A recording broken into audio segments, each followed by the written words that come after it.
Bayangkan kamu sedang memegang amanah besar. Kamu dipercaya oleh lembaga, oleh masyarakat, oleh negara. Tapi ketika saatnya diaudit atau diperiksa, kamu malah menolak, bahkan mengancam orang yang datang memeriksa. Pertanyaannya, apa yang sedang kamu sembunyikan? Selamat datang di kelompok 6. Ini adalah sebuah proyek pendidikan kewarganegaraan dari mahasiswa Institut Teknologi Kalimantan. Hari ini kami akan membahas fenomena yang sayangnya masih sering terjadi. Oknum-oknum pejabat yang menolak pemeriksaan internal dan bahkan melakukan intimidasi kepada pemeriksa. Bersama kami, dua narasumber terpilih akan memberikan tanggapan dan saran. Mari kita mulai. Indonesia memiliki sejumlah instrumen hukum yang dirancang untuk menjaga integritas pejabat publik, termasuk mekanisme audit dan pemeriksaan internal. Lembaga seperti Inspektorat, BPK, dan KPK memiliki kewenangan memeriksa keuangan dan perilaku pejabat. Namun, realitas di lapangan seringkali berbeda. Laporan KPK tahun 2023 menunjukkan bahwa hambatan terhadap proses audit, termasuk penolakan kooperasi dari pejabat, masih menjadi tantangan serius. Lebih mengkhawatirkan lagi, sebagian kasus melibatkan tindakan intimidasi kepada petugas pemeriksa. Sejumlah bentuk obstruction of justice yang justru semakin memperkeruh citra institusi. Fenomena ini bukan hanya pelanggaran hukum, ini adalah pengkhianatan terhadap kepercayaan publik. Inilah yang mendorong kelompok kami untuk mengangkat isu ini sebagai bahan refleksi bersama. Dari fenomena ini, kami merumuskan setidaknya satu pertanyaan utama, ialah bagaimana tindakan oknum pejabat yang menolak pemeriksaan internal dan melakukan intimidasi dapat ditinjau dari aspek hukum, moral, dan juga nilai-nilai Pancasila, serta apa solusi yang tepat untuk mencegah dan menanganinya. Pada November 2023, tim KPK melakukan operasi tangkap tangan di dua wilayah sekaligus, Kabupaten Sorong, Papua Barat Daya, dan Kaltim. 4 dan 11 orang diamankan. Ini bukanlah kasus yang fiktif, ini nyata dan terdokumentasi. Kronologinya bermula saat BPK atau Badan Pemeriksa Keuangan menerbitkan surat tugas untuk melakukan pemeriksaan dengan tujuan tertentu atau PDTT terhadap laporan keuangan pemerintah Kabupaten Sorong, Provinsi Papua Barat Daya. Dari hasil pemeriksaan itu, tim BPK menemukan sejumlah laporan keuangan yang tidak dapat dipertanggungjawabkan. Alih-alih menerima temuan itu secara transparan, pihak Pemkab Sorong justru memilih jalan lain, yaitu menyuap pemeriksa. Sekitar Agustus 2023, terjalin komunikasi antar Eversekdikap selaku Kepala BPKAD Kabupaten Sorong, mewakili PJ Bupati Yan Piatmoso dengan Abu Hanifah dan David Patasaung dari tim BPK. Kesepakatan gelap pun tercapai. Sejumlah uang akan diberikan agar teman pemeriksa BPK dikondisikan menjadi nihil, seolah tidak ada pelanggaran sama sekali. Uang diserahkan secara bertahap di beberapa lokasi, termasuk di sebuah hotel di Sorong. Total yang disita sekitar 1,8 miliar secara tunai, ditambah sebuah jam tangan mewah bermerek Rolex. Pada 12 November 2023, KPK bergerak. 6 orang ditetapkan sebagai tersangka, Yan Piatmoso selaku PJ Bupati Sorong, Eversekdikap, Kepala BPKAD, Maniel Syaftel, Staf BPKAD, Patrice Lumumba, Siobing, Kepala Perwakilan BPK, Papua Barat, Abu Hanifah Kasibaut, BPK, dan David Patasaung, Ketua Tim Pemeriksa BPK. Ini bukanlah sekedar suap biasa, ini adalah upaya sistematis untuk mengkondisikan proses pemeriksaan resmi negara agar kebenaran tidak pernah terungkap. Dampaknya, laporan keuangan daerah yang bermasalah lolos dari pengawasan, kerugian negara tidak terdeteksi, dan kepercayaan publik terhadap lembaga audit ikut tercederai. Secara hukum, perbuatan ini akan melanggar Pasal 5 dan Pasal 12 Undang-Undang Nomor 31 Tahun 1999, Undang-Undang Nomor 20 Tahun 2001 tentang Tipikor, memberi dan menerima suap terkait jabatan. Dari sisi Pancasila, ini mencederai sila kedua, yaitu memanipulasi pemeriksaan adalah bentuk ketidakadaban. Sila ketiga, yaitu merusak integritas lembaga negara, dan sila kelima, menghalangi tegaknya keadilan. Selamat sore Bapak, boleh perkenalkan diri dan keseharian Bapak? Baik, perkenalkan nama saya Chandra, keseharian saya sebagai buruh. Apakah Bapak pernah mendengar atau mengalami situasi di mana seseorang yang berkuasa menolak untuk diperiksa atau diaudit? Seperti apa pengalaman atau pandangan Bapak? Baik, menurut saya untuk seperti itu saya pernah mendengar atau melihat beritanya di sosial media. Kemudian menurut pandangan saya hal tersebut semuanya menurut saya kurang baik. Karena apa?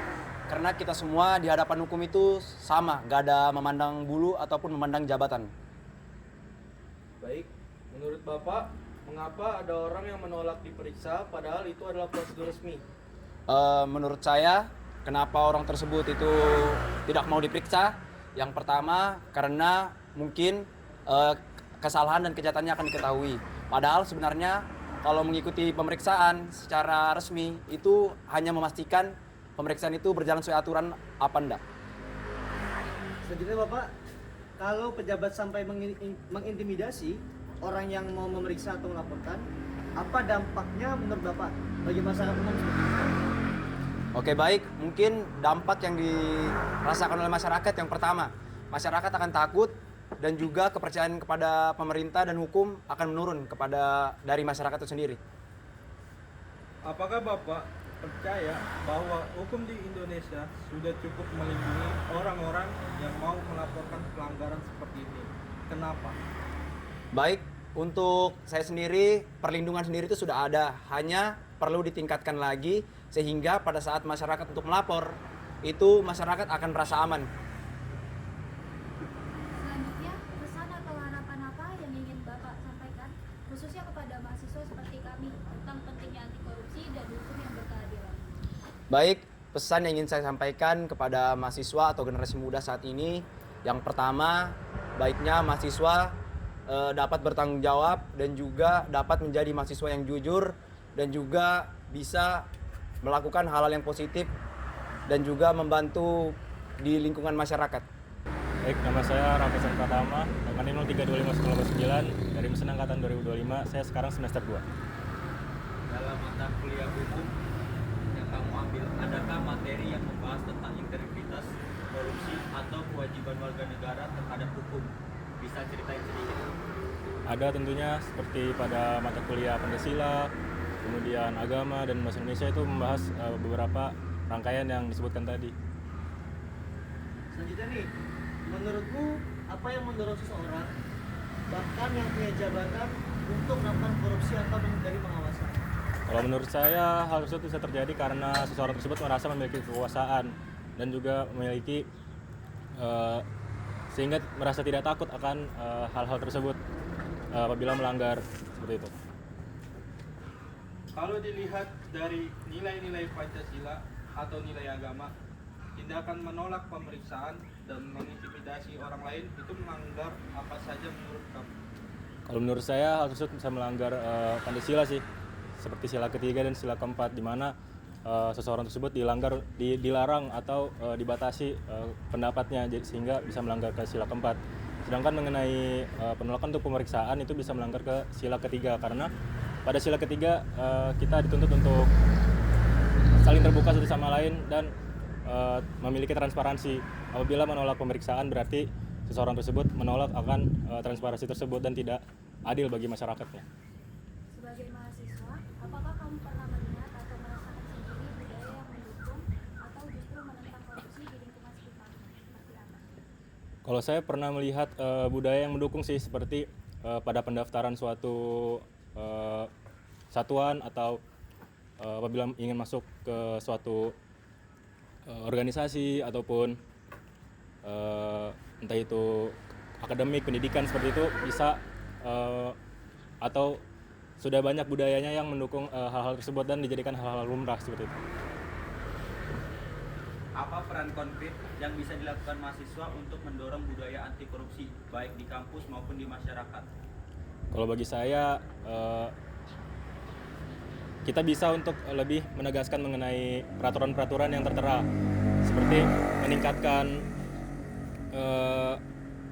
pengawasan supaya hal-hal tersebut tidak terulang dan sehingga menurunkan keberanian pada orang-orang yang untuk melakukan korupsi tersebut. Pesan apa yang ingin kamu sampaikan kepada pejabat-pejabat yang suatu hari nanti mungkin akan menghadapi situasi serupa? Pesan saya sih dipikirkan lagi ya dan diingatkan lagi tujuan utama menjadi pejabat itu seperti apa dan bagi masyarakatnya itu seperti apa. Apabila sudah memegang suatu jabatan besar ataupun menjadi kepala daerah, seharusnya bisa memahami lebih lanjut lagi mengenai masyarakatnya dan juga tidak melakukan hal-hal yang merugikan masyarakat seperti itu. Dari kasus dan wawancara yang telah kita lihat, ada beberapa poin analisis yang perlu kita garis bawahi. Yang pertama, analisis hukum. Penolakan pemeriksaan oleh pejabat publik bukan hanya pelanggaran etika, melainkan berpotensi menjadi tindak pidana. Seperti pasal 21 Undang-Undang Tipikor secara eksplisit melarang segala bentuk upaya menghalangi penyidikan, intimidasi kepada saksi atau pemeriksa, memperparah ancaman pidana yang bisa dijerat. Kedua, analisis moral.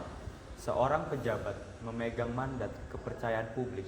Ketika ia menolak diawasi, ia bukan hanya melanggar hukum, ia mengingkari sumpah jabatan dan nilai-nilai dasar kepercayaan.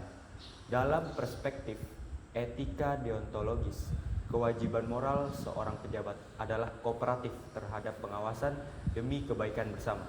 Yang ketiga adalah analisis nilai Pancasila. Sila kelima menegaskan keadilan sosial bagi seluruh rakyat Indonesia.